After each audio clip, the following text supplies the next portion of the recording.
नमस्कार दोस्तों, एक बार फिर से आपका स्वागत है मेरे चैनल में। और आज हम लोग एक्सप्लेन करने वाले हैं ऐसे मूवी के बारे में जिसमें हम देखेंगे कपल बच्चा पाने के लिए क्या कर सकते हैं। तो चलिए दोस्तों, वीडियो को स्टार्ट करते हैं। आपसे रिक्वेस्ट करेंगे वीडियो के लास्ट तक बने रहे। तो मूवी स्टार्ट होती है और हमें एक घर दिखाया जाता है जहाँ एक लड़की अपने बॉयफ्रेंड के साथ किसी के कैद में है। जिसने भी उन दोनों को बंदी बना के रखा है वह बहुत ही ज़्यादा डेंजरस है और वह इनको बहुत ही ज़्यादा टॉर्चर कर रहे हैं। लेकिन वह लड़की हिम्मत करके वहाँ से बाहर निकलने की कोशिश करती है और वह कामयाब हो जाती है। अब वह जब अपने बॉयफ्रेंड के कमरे में जाती है तो उसका बॉयफ्रेंड उसे दूर जाने के लिए कहता है, क्योंकि उसके बॉयफ्रेंड को पता था कि जिसने भी उसे बांध के रखा है वह उसे मार डालेगा। तभी लड़की अकेले ही भागने लगती है। फिर किसी तरह से उस आदमी को पता चल जाता है जिसने उसे कैद करके रखा हुआ था और वह आदमी उसका पीछा करने लगता है, जिसके हाथ में एक हुक जैसा हथियार होता है। लड़की भागते हुए पहाड़ की चोटी तक पहुंच जाती है और अभी भी वो आदमी उसका पीछा नहीं छोड़ता है, इसलिए वह पहाड़ से कूदकर अपनी जान दे देती है। अब हमें एक कपल दिखाई देते हैं, इनका नाम माइक और जेनी होता है। यह दोनों जंगल में कैंपिंग करने के लिए जाना चाहते हैं, इसलिए वह फॉरेस्ट डिपार्टमेंट में जाते हैं और उनसे पूछते हैं कि यहाँ सबसे अच्छी जगह कौन सी है जहाँ पे ट्रैकिंग की जा सकती है। वहाँ का ऑफिसर उन्हें बताता है कि जंगल बहुत ही खतरनाक है, लेकिन वहाँ कहीं भी ट्रैकिंग की जा सकती है, पर उन्हें ट्रैकिंग करते वक्त थोड़ा सावधान रहना पड़ेगा। ये सुन के दोनों वहाँ से जंगल जाने के लिए तैयार हो जाते हैं और जाने से पहले वह दोनों अपना मोबाइल कार में ही छोड़ने का फैसला करते हैं, क्योंकि ट्रैकिंग करते समय कोई भी डिस्टरबेंस नहीं चाहिए था उन्हें। दोनों जंगल का नक्शा देखते हुए कंफ्यूज हो जाते हैं कि उन्हें आखिर कहाँ पे ट्रैकिंग करनी चाहिए। तभी वहाँ पर एक महिला आती है, उसका नाम एडा होता है। वो इस जंगल में रहती है। वो उन्हें बताती है कि जंगल बहुत ही खूबसूरत है, लेकिन मैं जहाँ जानती हूँ वह सबसे ज़्यादा खूबसूरत है, क्योंकि वह जगह बहुत ही ज़्यादा। इसके बाद वह दोनों वही जगह के लिए निकल पड़ते हैं। जेनी इस ट्रिप से बहुत ही ज़्यादा खुश होती है। अब वो और माइक एक दूसरे को किस करते हैं और एक दूसरे के साथ इंटीमेट होने लगते हैं। वो इंटीमेट हो ही रहे होते हैं तभी वहाँ पे तीन लड़के पहुँच जाते हैं जो उन्हें परेशान करने लगते हैं। और जेनी को बिल्कुल भी पसंद नहीं आता है, क्योंकि वो लड़के उसे ही घूर रहे थे। अभी उन लड़कों में से एक रूडी नाम का लड़का माइक को कुछ बेचना चाहता है। वो बोलता है कि तुम इसे खरीद लो तो हम लोग यहाँ से चले जाएंगे। अब माइक गुस्से में अपना गन निकालना चाहता है, लेकिन जेनी माइक को ऐसा करने से रोकती है।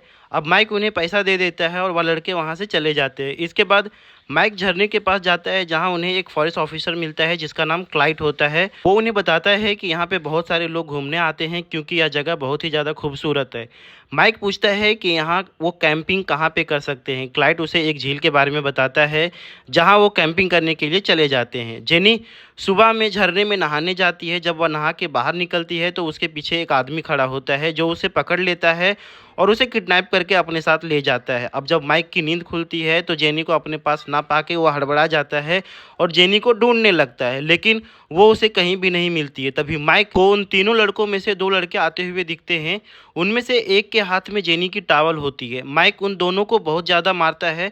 उनमें से एक आदमी भाग जाता है। माइक दूसरे से पूछता है कि उसकी गर्लफ्रेंड कहाँ है, तो वह कहता है मुझे बिल्कुल भी पता नहीं है और जेनी का टावल रास्ते में पड़ा हुआ मिला था। माइक उस लड़के को पीटता है जिससे वह बेहोश हो जाता है। अब माइक जंगल में जेनी को ढूंढने लगता है, तभी गलती से उसका पैर एक फंदे में फंस जाता है जिससे उसे बहुत ही ज़्यादा दर्द होता है। तभी वहाँ पर एडा आती है और उसे अपने घर ले जाती है और उसका ट्रीटमेंट करती है। माइक की चोट बहुत ही ज़्यादा गहरी होती है, इसलिए उसे भरने के लिए समय लगता है। अब एडा उसके लिए चाय बनाती है। तभी माइक उससे जेनी के बारे में पूछता है। तभी एडा उसे तसल्ली देती है कि वो उसे ज़रूर मिल जाएगी। एडा के घर बाहर रूडी आता है जो माइक को खोज रहा था, क्योंकि माइक ने उनके आदमियों को बुरी तरीके से पीटा था। अब एडा माइक को किसी तरह से बचा लेती है।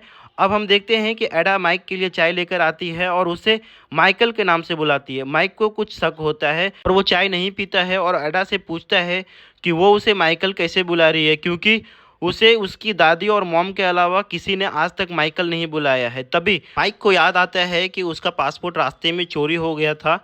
हो ना हो पासपोर्ट एडा ने ही चुराया था। माइक अब वहाँ से जाने लगता है, लेकिन एडा उसके ऊपर हमला कर देती है और उन दोनों के बीच में लड़ाई चालू हो जाता है, जिसमें माइक एडा को जख्मी करके बेहोश कर देता है और वहाँ से भाग जाता है और जेनी को खोजने लगता है। तभी वह जेनी को ढूंढते हुए नीचे बेसमेंट में जाता है, जहाँ वह देखता है कि बहुत सारे बच्चे को प्रिजर्व करके रखा गया। माइक वहाँ जेनी को देखता है जिसे रस्सी से बांध के रखा गया था। अब वह जेनी की रस्सियाँ खोल देता है, तभी वो आदमी जिसने जेनी को किडनैप किया था वह आ जाता है।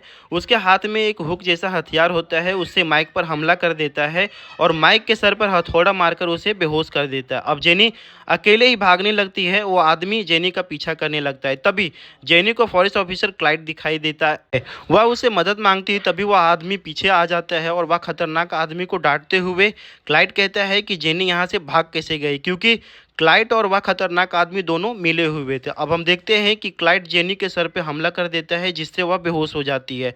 अब रात में जेनी को दुल्हन की तरह तैयार किया जाता है और माइक को दूल्हे की तरह। वो लोग उन दोनों की शादी करने वाले हैं। ये अजीब सा आदमी जो बहुत ज़्यादा खतरनाक दिखता है वो एडा का भाई डेकन होता है। एडा कहती है कि वो लोग बाइबल को बहुत मानते हैं, क्योंकि माइक और जेनी ने शादी से पहले संबंध बनाया है, इसलिए इस पाप से मुक्ति के लिए माइक और जेनी की शादी कर रहे हैं। अब देखते हैं क्लाइड जेनी को परेशान करने के लिए उसे कंधे पर उठा के ले जाता है और माइक को दूसरे कमरे में लटका दिया जाता है। तभी एडा वहां आती है और डेकन को वहां से भगा देती है।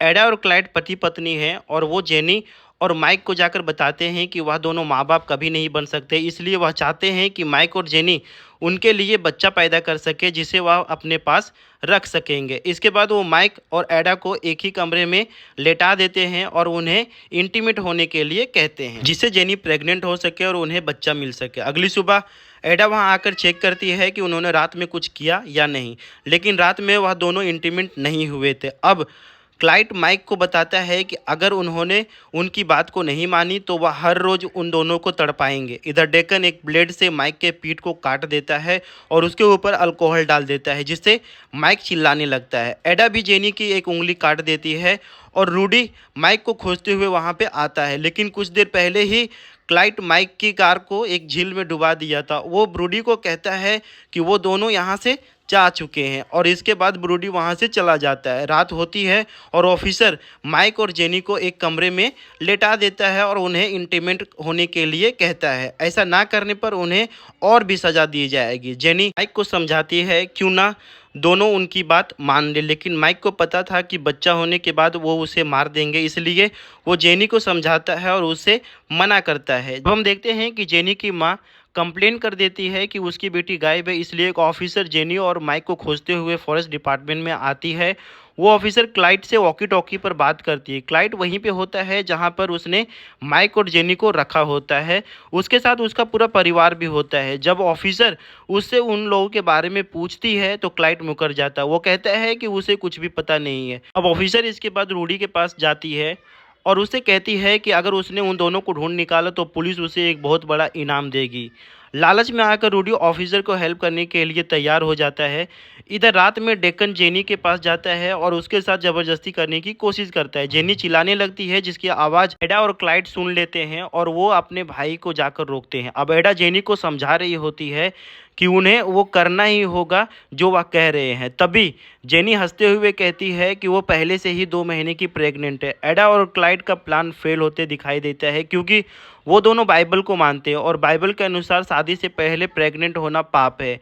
रूडी और उसका दोस्त एडा के घर आते हैं तो उन्हें शक होता है कि क्लाइड और एडा ने मिलकर ही वो दोनों को किडनैप किया है। दोनों उनके घर के अंदर घुस जाते हैं। रूडी बेसमेंट में आता है तो उसे वहाँ पर वही नज़ारा दिखता है जो माइक ने देखा था। वहाँ पर बहुत सारे बच्चे प्रिजर्व होते हैं। उसका दूसरा साथी एक दूसरे रास्ते को ढूंढ लेता है, लेकिन क्लाइड उसे जान से मार देता है। इधर रूडी को एडा शूट कर देती है, जिससे दोनों की मौत हो जाती है। जब क्लाइड और एडा मिलकर दोनों की लाशों ठिकाने लगा रहे होते हैं तभी एडा कहती है कि जेनी का ऑपरेशन करना होगा क्योंकि वह बच्चा पाप है, लेकिन क्लाइड उसे कहता है कि ऑपरेशन करना भी एक पाप है। अब वो दोनों माइक और जेनी को मारने का तय करते हैं और दूसरे कपल को पकड़कर बच्चे के लिए फिर से कोशिश करने की बात कहते हैं। इधर मौका देखकर माइक अपने आप को आज़ाद कर लेता है। जब क्लाइड उसे मारने आता है तो वो चाकू से उसके गले पर वार कर देता है, जिससे क्लाइड नीचे गिर जाता है और माइक उसकी बंदूक लेता है और उसे गोली मार देता है, जिससे उसकी मौत हो जाती है। अब एडा वहां आती है और वो क्लाइड का लाश देखकर बहुत ही ज़्यादा गुस्सा हो जाती है और माइक के ऊपर चाकू से वार कर देती है, जिससे माइक जख्मी हो जाता है। तभी जेनी अपने आप को छुड़ाकर एडा के सर पर एक रॉड मारती है और वो उसे बेहोश कर देती है। अब माइक और जेनी वहाँ से भागने लगती हैं। माइक क्लाइड की वॉकी टॉकी लाने की बात करता है जिससे कि वह हेल्प बुला सके। जेनी ऊपर जाकर वॉकी टॉकी खोजने लगती है और मदद मांगती है, लेकिन तभी डेकन उसके ऊपर हमला कर देता है। जेनी के हाथ में क्रॉस होता है जिससे वो डेकन को जख्मी कर देती है। अब उसे वहाँ एक फ़ोन मिलता है जिससे वह मदद बुलाती है। इसके बाद हमें 1 साल बाद का सीन दिखाया जाता है जहाँ माइक और जेनी बहुत ही खुश हैं और उनकी एक छोटी सी बेटी भी हुई है। वह उसे कमरे में सुलाकर बाहर चले जाते हैं। तभी वहाँ पर कोई आता है, उसके हाथ में वैसा ही हुक होता है जैसा कि डेकन इस्तेमाल किया करता था। इसके बाद ये फिल्म यहीं पे ख़त्म हो जाती है। तो दोस्तों ज़रूर बताइएगा कमेंट करके आपको एक्सप्लेनेशन कैसा लगा। वीडियो आपको अच्छा लगा हो तो चैनल को सब्सक्राइब करें, वीडियो को लाइक करें और अभी तक अगर आपने बेल नोटिफिकेशन प्रेस नहीं किया है तो करके रखें ताकि मेरा नेक्स्ट आने वाले वीडियो का नोटिफिकेशन आपको मिल पाए। तो चलिए दोस्तों, मिलते हैं आपसे नेक्स्ट वीडियो में। तब तक के लिए thank you and take care.